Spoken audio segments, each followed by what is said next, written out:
I used to believe words couldn't wound the way actions do, that they were nothing more than fleeting sounds, disappearing once silence settled back in.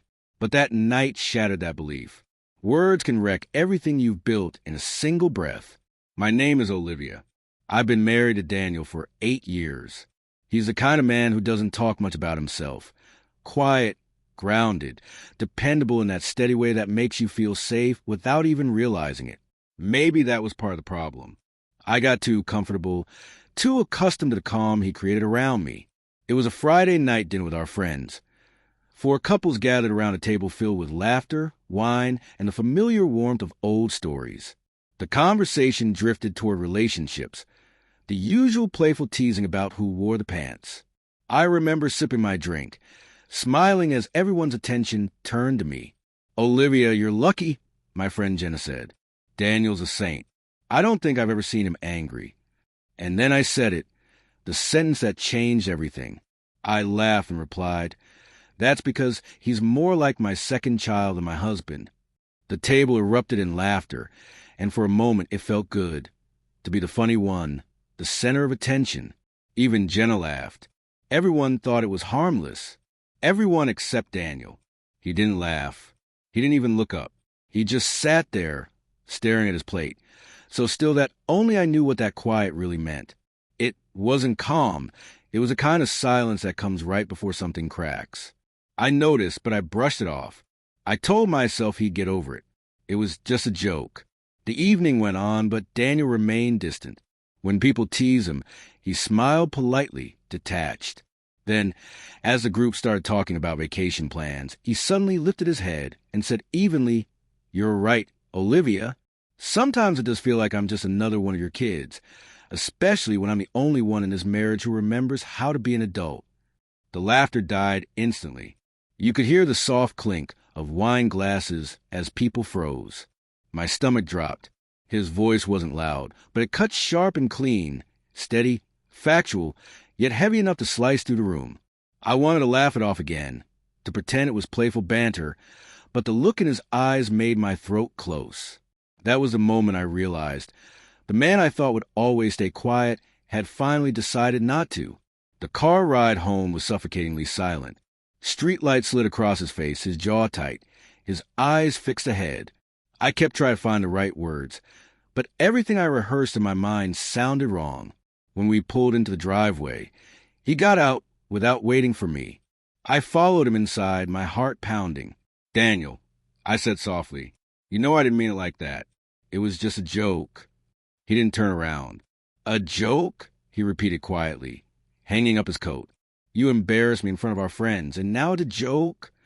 I sighed, trying to stay calm. "Oh, come on. Everyone jokes about their partners. You're taking it too seriously." He turned to face me then, and his eyes, normally so warm, looked worn out. "No, Olivia, you've been joking about me for a long time. Tonight was just the first time I decided to say something." His words hit harder than I expected. I opened my mouth, but nothing came out. He walked past me into the living room, sinking into the couch like the weight of years had just landed on him. "You know what's funny?" he said after a long pause. "You tell stories about our life like you're the only one living it. I'm always the punchline, the forgetful husband, the boring man, the one who doesn't get it. And every time I let you because I thought it made you happy." My chest tightened. "Daniel, He cut me off, his voice quiet but firm. "Tonight, I realized something. You don't respect me anymore. You only care how people see you when you make me the joke." My stomach twisted. "That's not true," I whispered, tears burning my eyes. "I love you. You know I love you." He shook his head slowly. "No, Olivia. You love the version of me who stays silent so you can shine." That silence that followed was worse than shouting.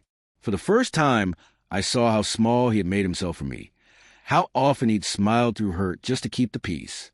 The realization stung. He stood up, looking at me one last time.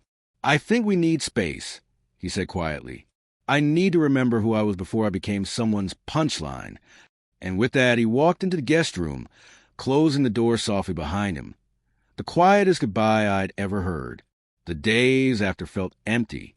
I went through the motions, work, errands, dinners alone, but everything felt heavier. We lived under the same roof like strangers in separate worlds. At night, I could hear him moving around in the guest room, packing his things little by little. Each sound felt like a crack in my chest. I wanted to speak, to fix it, but guilt locked my voice away. Every word felt too small, too late. A week later, I came home to find half his closet empty. The faint smell of his cologne still lingered in the air, like a memory refusing to fade. On the kitchen table lay a neatly folded note.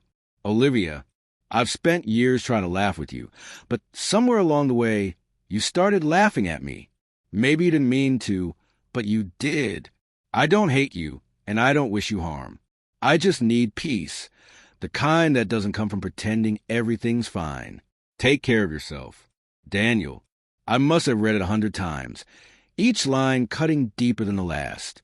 There was no anger, no blame, just quiet disappointment. And somehow, that hurt more than rage ever could. For days, I kept replaying that night. The laughter, his silence, the look in his eyes. I told myself it was harmless, but deep down I knew the truth. The jokes weren't innocent. They were a mask. I'd been using humor to hide the distance between us. It wasn't just one comment that broke us. It was all the small moments, the teasing, the dismissive remarks, the times I chose attention over respect. I made him feel small, so I could feel seen. Weeks later, I went to his brother's house to return his watch. Daniel answered the door, looking calmer, lighter. He didn't invite me in, and I didn't ask. I read your note, I said quietly. You were right. I stopped respecting you, without even realizing it. He nodded, not unkindly. I hope you learn to stop doing that. Not just to me, but to anyone who loves you. That was the last time I saw him. Months later, I still find myself stopping mid-laugh when someone makes a joke about their partner, because now I understand how easily words can wound when they're disguised as humor. And when people ask what happened to my marriage, I tell them the truth. I mistook love for tolerance. Because sometimes the cruelest thing you can do isn't betrayal. It's making the person who loves you feel small.